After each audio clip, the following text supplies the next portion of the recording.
안녕하십니까.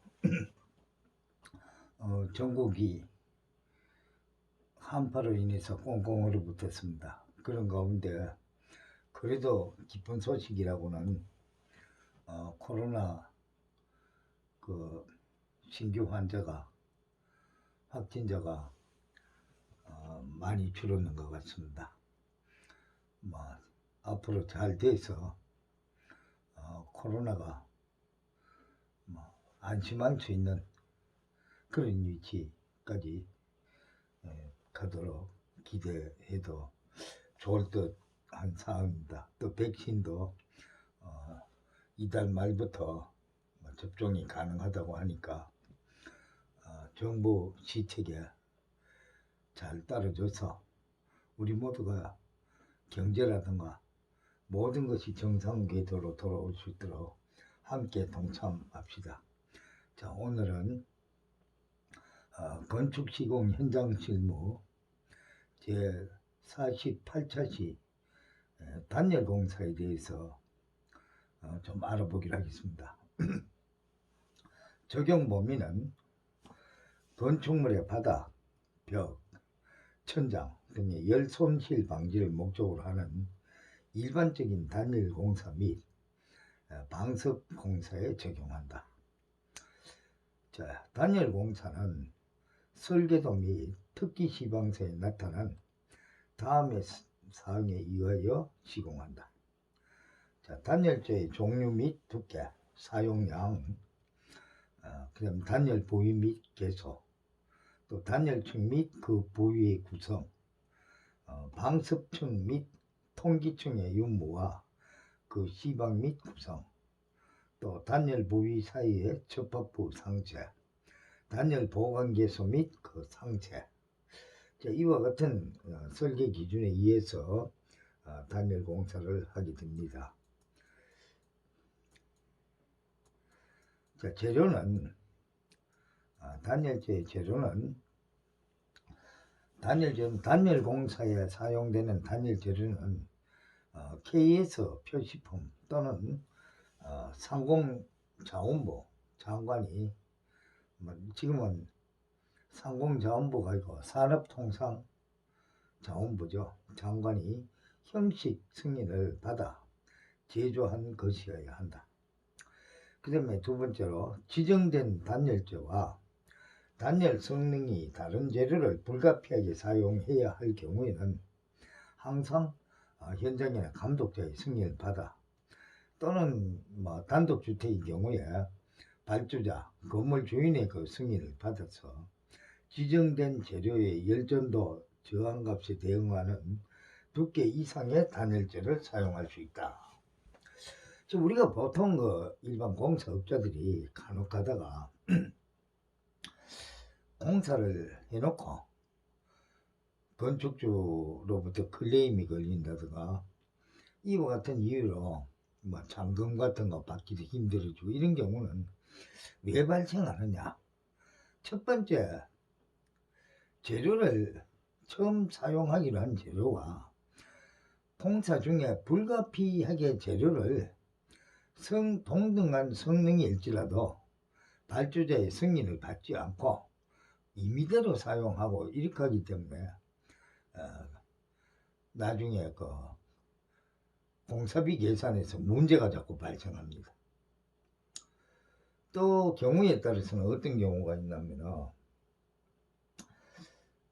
공사업자들이 사실은 건축주 예산, 그러니까 건축주가 돈을 얼마를 가지고 집을 지을 수 있는가 짓는지 예산에 맞추어서 견적서를 제출해야 되는데 견적 의뢰를 하면은 우리 사회가 그 공사업자들이 사실은 그 편의점 숫자보다 많습니다. 그렇게 하다 보니까 경쟁적으로 저가로 수주를 해놓고 공사 중에 추가 공사라는 형태로 해서 공사비를 부풀리는 경우가 많습니다. 그러다 보면 건축주는 한정된 예산 범위 안에서 공사를 마쳐야 되는데 나중에 그게 되질 않으면 돈 받기도 힘들어지고 분쟁이 생깁니다. 일반적으로 또 건축주들도 잘못 알고 있는 것이 철근 콘크리트 건물 지금 평당 얼마면 됩니까? 사실은 인터넷에 전부 그런 문제죠. 우리나라 사람은 평당 얼마나 가는 게 아주 무슨 공식적인 것처럼 이렇게 묻는데요. 건축이란 거는 예를 들어서 말하자면 30에 30짜리 각재 한 개가 12, 길이 12자짜리 한 개가 최저가는 1,400원부터 최고가는 24,000원짜리까지 있죠. 나무의 수종에 따라서. 그만한 차이가 난다. 그러면 건축비라 하는 거는 건축주 예산에 맞춰서 돼야 되는데 그게 잘 안 되고 있어서 분쟁이 굉장히 많이 생깁니다. 집을 짓겠다는 건축주, 예비 건축주나 공사업자 여러분들이 피해를 보지 않으면 둘 다 피해자가 될 수가 있어요. 이런 부분을 정확하게 알고 우리가 시작을 해야 됩니다. 그리고 또 공사업자 또한 나중에 또 공사계약서 설명할 때 나오겠지만 세부 견적서를 제출해야 됩니다. 심지어 5층 건물 하나를 지으면은 장애인 점자 블록이 숫자가 몇 개 들어가고 그거 붙이는 노무비가 상당 얼마고 이와 같은 내역들이 상세하게 다 들어가 있어야 됩니다. 석고보드가 몇 평방미터 또는 몇 장이 들어가고 재료값이 얼마고 붙이는 노무비가 평방미터당 얼마고 또는 장당 얼마고 이와 같은 내역이 다 되어 있어야 공사비 증감을 계산을 할 수가 있어요. 주먹구식으로 뭉뚱거려서 내장공사 얼마, 철근 콘크리트 구조체 공사 얼마 이렇게 놓으면 공사비 계산이 안 돼요. 추가 공사가 일어나도 추가 공사가 얼마인지 사실은 아무것도 모르는 상태. 건축주 더 기술자가 아니기 때문에 더 모르는 상태고 그러다 보니까 꼭 사기당하는 것 같고 돈을 주려고 할 수도 없고 또 건설 사업이 공사 중에 분쟁이 생기면은 그럼 판사가 무조건 공사업자의 말을 들어주느냐? 그렇지 않습니다. 공사업자가 제시하는 금액은 공사업자가 임의대로 제시한 금액입니다. 그걸 누가 들어주겠습니까? 정확한 숫자가 되어 있는 게 아니니까. 건축주 역시 마찬가지입니다. 그냥 눈뜬 장림 형태로 무슨 재료가 얼마 들어가는지 시공 방법이 어떻게 되는지 아무것도 모르고 그냥 무턱대로 계약해서 도장 찍어 놓고 나중에 가서 가슴 쳐봤자 손병만 생기는 거야. 어떤 해결도 안 됩니다. 해결이 또 이게 부실공사다. 부실공사 판정하려면은 법원에서 기술자를 선임해서 감정을 해서 이 부실공사라는 걸 증명을 받으려면은 최소한 1년은 그 현장 손도 못 대고 다른 공사업자가 건들지도 못하고 스톱을 시켜놔야 됩니다. 그럼 건축주 역시 엄청난 피해가 발생하게 되어 있습니다. 이와 같은 것을 잘 알고 상방이다. 또 공사업자도 피해를 안 보려면 계약서가 정확해야 되고 시방서라든가 시공 방법이라든가 내역을 갖다 제시를 하고 이와 같은 재료로 어떤 방법으로 시공했을 때 얼마라는 게 나와야 되는 거예요. 그 한국 사람들은 좀 무턱대고 무조건 하는 게 굉장히 많습니다. 그건 서로가 피해자가 될 수 있습니다. 그 다음에 보조 단열재 및 설치 재료. 자, 보조 단열재 및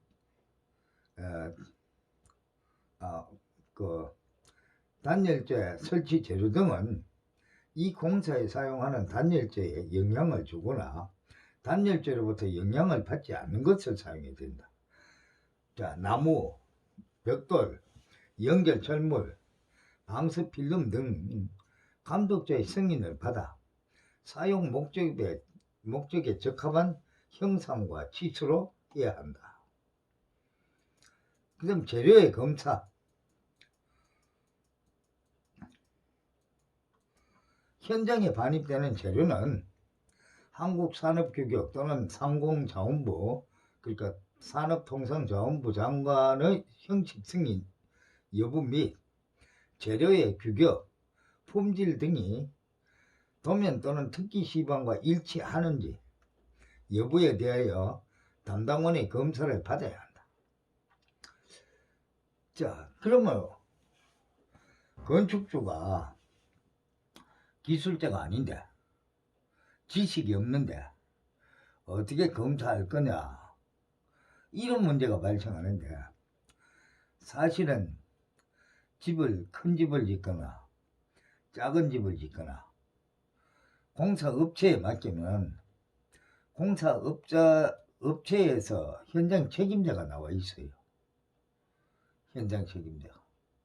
우리는 그냥 현장 책임자는 대충 맞춰 그냥 사람들이 일하는가 안 하는가 그거나 감독하고 그런 줄 아는데, 그거는 현장 책임자가 아니죠.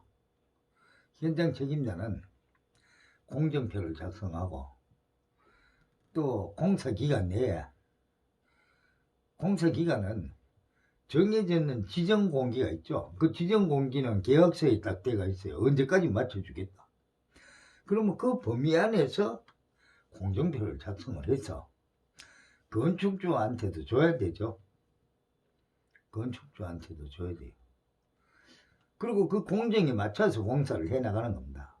그 다음에 현장에 배치되는 책임자는 공사업체의 경우 실행 내역서를 작성합니다. 실행 내역을 작성 안 하는 업체는 주목구구식 업체라서 그거는 분명히 하다가 못한다고 제끼거나 망하게 되어 있습니다. 실행 내역을 작성을 해서 내가 계약을 갖다가 회사가 1,000만 원에 했는데 현장 책임자는 700만 원에 하겠다든 800만 원에 하겠다는 어떤 내역서를 만듭니다. 만들어서 현장에 투입되는 거예요. 사장 결제를 받아서. 그게 되지 않으면 1,000만 원짜리 갖고 1,000만 원 현장에서 다 써버리면 그럼 본사는 뭐 먹고 살죠? 반드시 현장 책임자는 실행 내역을 작성을 해서 사장의 결제를 받아서 현장에 투입되는 겁니다. 이건 대기업도 마찬가지, 조금만 보따리 장사급 공사업자도 마찬가지. 그것도 저것도 아니고 주먹구구식으로 하는 업자는 그거는 딱 망하게 돼 있습니다. 무조건 망하게 돼 있습니다. 그 다음에 건축주 역시 업체에 맡기지 않고 직영공사하면 업체에 남는 이윤만큼 남는다고 생각하는 적자봅니다. 더 많이 들어갑니다. 왜 많이 들어갔냐? 건축주가 얼마만큼 지식이 풍부한 기술자인지는 모르나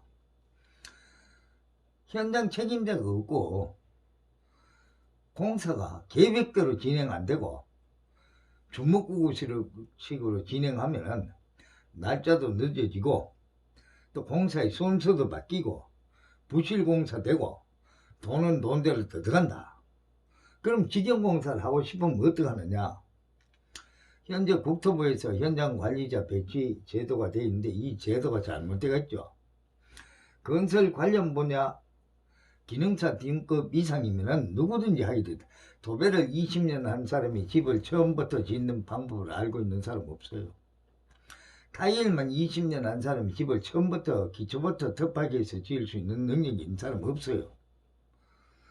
그러면 거기에 합당한 책임자를 임명을 해서 월급을 주든가 일당을 주든가 세워놓고 당신이 공정표를 작성해라.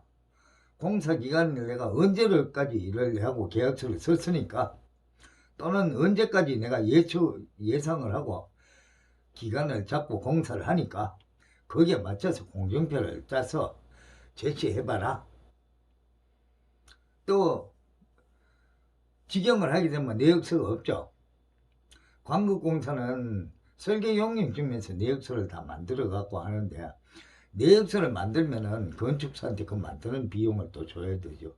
단독주택은 그게 없어요. 그럼 그 내역을 누가 만드느냐? 바로 현장 책임자로 선임된 사람이 뭐 월급제이든 일당제이든 만들어죠. 또 건축주도 그 만들 시간을 줘야 되고, 그러면 도면을 보고 그 집을 짓는데 전체 재료 숫자와 비용, 노무비, 재료비 다 뽑고 공사 공정표를 만들어서 건축주한테 제시를 하죠. 하면은 건축주가 검토를 하면 내가 이 집 완성한 데까지 돈이 얼마 들어가겠다, 날짜는 정확하게 얼마가 걸린다 하는 걸 다 알고 있는 거죠. 이렇게 해서 거기에 대한 공정표에 따라서 순서에 입각해서 제대로 시공했을 때 비용도 절약이 되고 공사기간도 단축시킬 수가 있고 부실공사도 방지를 할 수 있는 거예요. 자, 여러분들 집수리 조금씩 해본 사람 잘 알아요. 우리 집이 1000만원 예산하고 공사를 시작을 했는데 막상 하다 보니 1500만원이 들어가 버려. 이거는 시공 계획도 없고 무턱대고 무조건 이것저것 하다 보니까 더 들어가는 거예요. 공사 업체가 그렇게 해보면 망해버린 거죠. 무조건 해놓고 돈 내라 하면 건축주가 누가 돈을 줍니까? 그래서 건축주가 직영공사를 해서 현장 책임자는 반드시 필요하다는 거, 전문가가 필요하다는 거. 그 다음에 뭐 어떤 인터넷에 제가 네이버 지식에 온 거를 질문이 온 걸 답변을 해준 적도 있는데, 아는 지인이 인테리어 디자이너인데 현장 경험도 있고 그런데 공사업체에서 하는 것보다 30%에서 40%를 남겨줄 테니까 한 달에 1000만원씩 주라. 그리고 자기를 책임자로 세워주라. 그리고 출근은 한 달에 4, 5일만 와서 보면 된다. 그건 사기꾼이죠.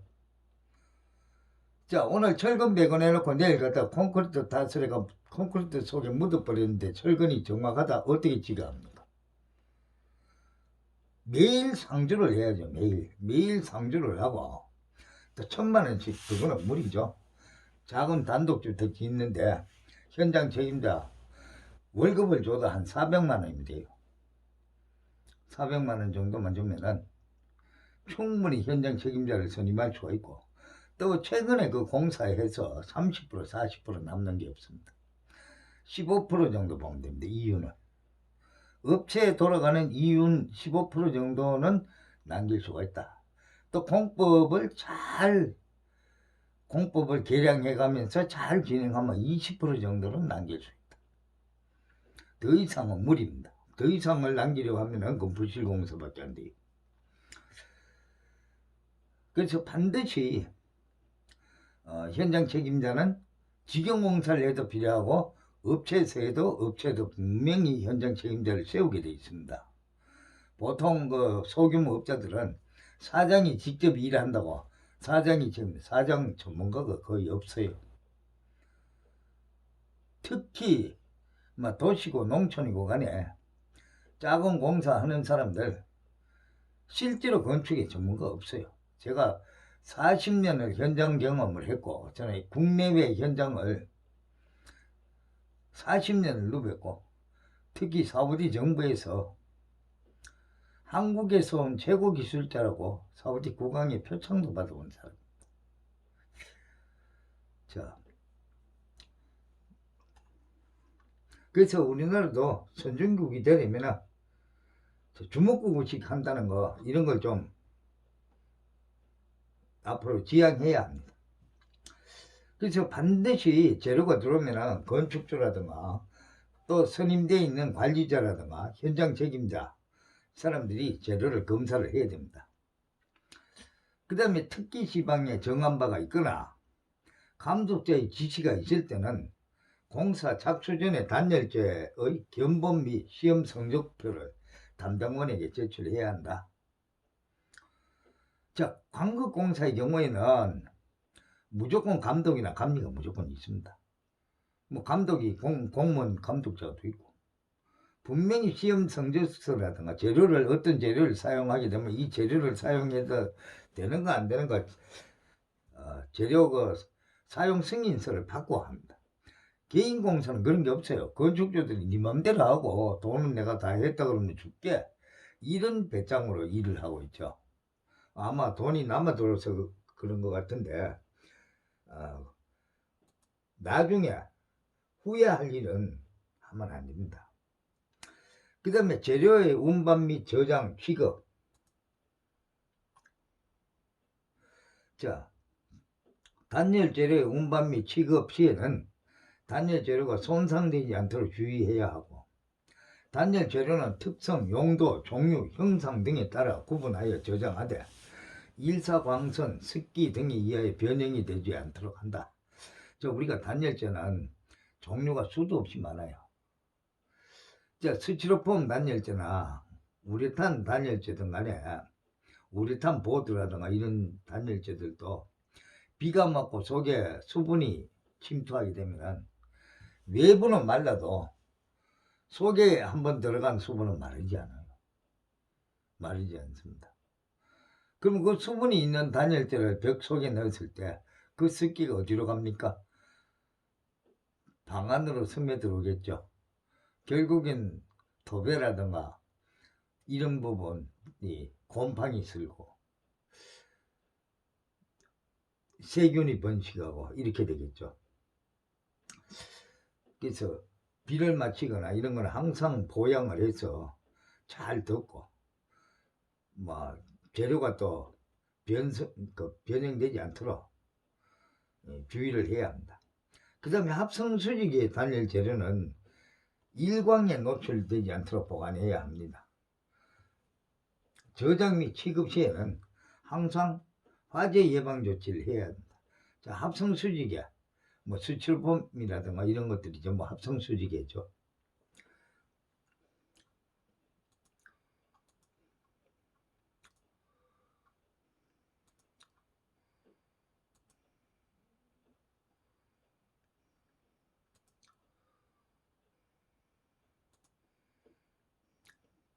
그 다음에 재료의 가공.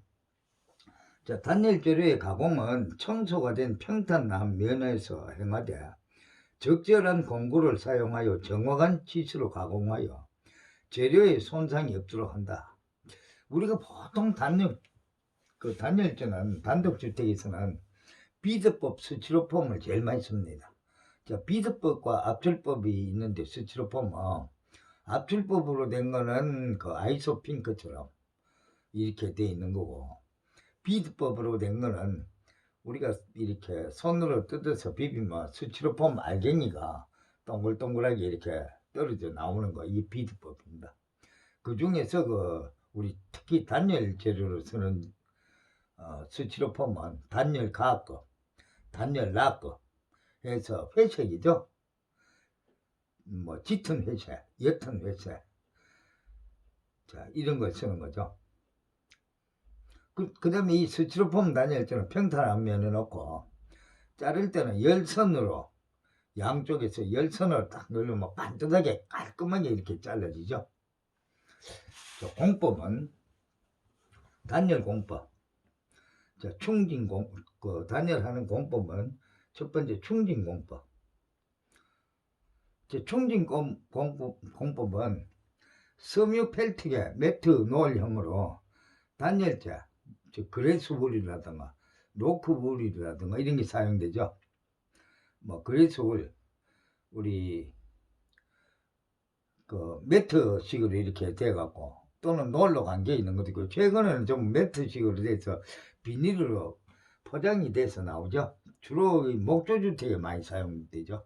각재와 각재 틀 사이에 집어넣도록 이렇게 되었죠. 특성, 비용이 적게 들죠. 이게 비용이 좀 싸게 들고, 또 방법이 쉽죠. 단열 방법이 쉽다.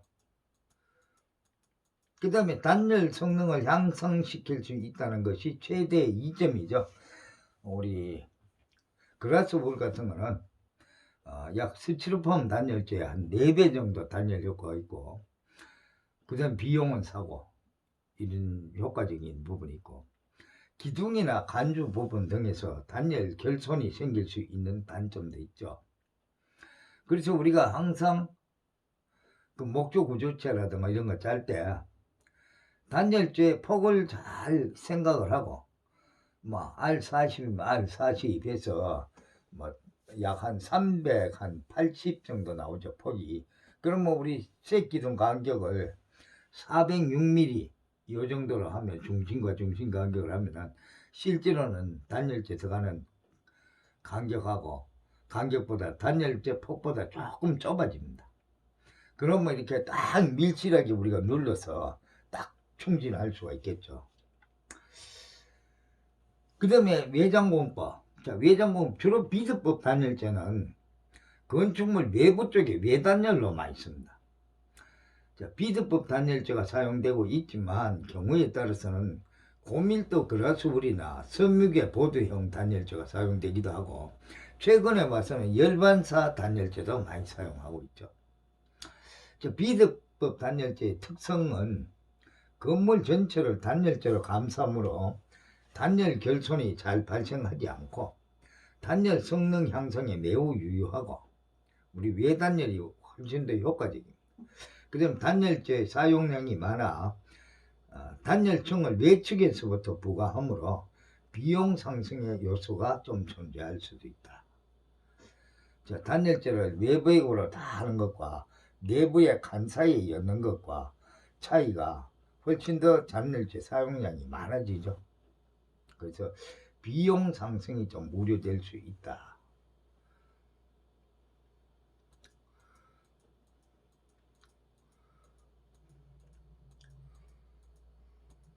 그 다음에 흡입공법이 이제 브로잉 공법이라고 하고 천장 부분의 단열 공법으로 보급되고 있는 흡입공법은 낱개상 그라스울 또는 노크울 그 다음에 셀룰로즈 파이버 등을 충진하는 거. 자, 천장에다가 뭐 최근에는 그 비스법 단열재를 콘크리트 타설할 때 슬라브 위에 깔고 콘크리트 타설하면 바로 밀실하게 돼서 붙어버리죠. 붙여갖고 하는 경우도 많은데 이것은 콘크리트를 다 쳐놓고 건축 목공이 천장을 하면서 속에다가 이제 낱개상의 그 보드로 된 글라스 울이라든가 노크 셀룰로즈 파이브라든가 이런 걸 갖다 부착을 시켜갖고 또는 각자 그 천장 반자틀 사이에 충진한다든가 이런 공법을 하는 걸 얘기합니다. 특성, 얼룩이 없이 충진할 수 있고 시공 후에 흘러내림이 발생하지 않는 장점이 있다. 왜? 천장의 밑에 반자틀이 있으니까 흘러내리지는 않죠. 그 다음에 흡수성이 높아 방풍층 또는 방습층의 설치나 환기 방법에는 배려가 필요한 단점이 있다. 이제 우리가 천장 속에 있다 보면 환기하는 데든가 이런 데는 조금 문제가 될 수도 있죠. 이와 같은 단점이 있기도 하다. 그 다음에 분사공법. 분사공법은 어떤 거냐면 자, 현장에서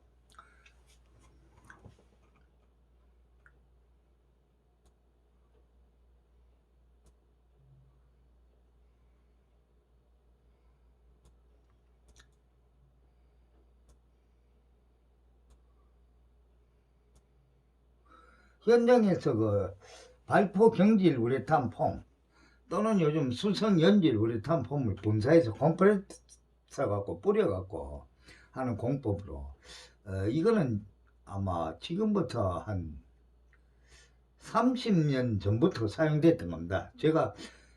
저도 이거 처음 사용하기는 성주 읍사무소 신축공사 현장에서 광급공사인데 천장이 전부 이 발포 우레탄 공법으로 내단열 공법이었습니다. 그 이후에 나중에 또 사용하기는 제천의 어림성당 그 공사에서 외단열로 전부 발포 우레탄을 뿜고 바깥에 돌을 붙였던 거. 자, 우리 보통 건축물 외벽에는 화광석을 붙이는데 붙이도록 되어 있는 외단열 형태로 한 적이 있습니다. 그럼 각 성능은 보드형 단열재와 같은데 더 밀실하죠. 컴프레서로 이건 완전히 전체를 뿌려보니까. 근데 복잡한 형상 이런 데도 다 뿌리면 다 되죠. 이인매 없이 단열성을 설치할 수 있고, 실링제처럼 신축성이 있고 거동 추정성이 결여되므로 기밀 재료로서보다는 단열 보강제로 생각하는 쪽이 좋다. 최근에 와서는 그 이동식 목조주택에도 많이 쓰고 있죠.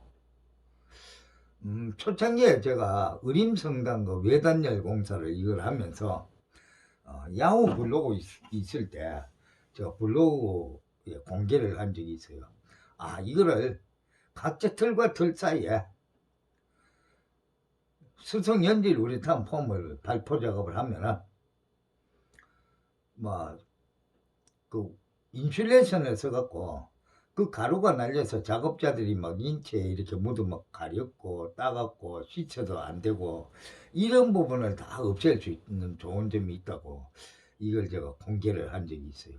그 이후로 이거를 사용하는 이동식 목조주택이 하나 둘씩 생겨나기 시작해서 지금은 상당히 많이 사용하고 있습니다. 많이 사용하고 있고, 그러다 보니까 발포 우레탄 폼 이거 최근에 나온 건 줄 아는데 제가 한 35, 6년 전부터 이걸 썼던 거, 광급공사에서 다 썼던 그런 재료들입니다. 자, 오늘은 여기까지 하고 제 48차시 강의를 마치도록 하겠습니다. 다음에는 그 시공 방법, 시공 일반 이런 게 대해서 시공 계획이라든가 이와 같은 부분, 단열재 시공 계획, 우리가 공정마다 시공 계획이 있어야 됩니다. 타일 공사, 도장 공사 모든 것이 이 부분에 대해서 알아보고 보기로 하도록 하겠습니다. 수고했습니다.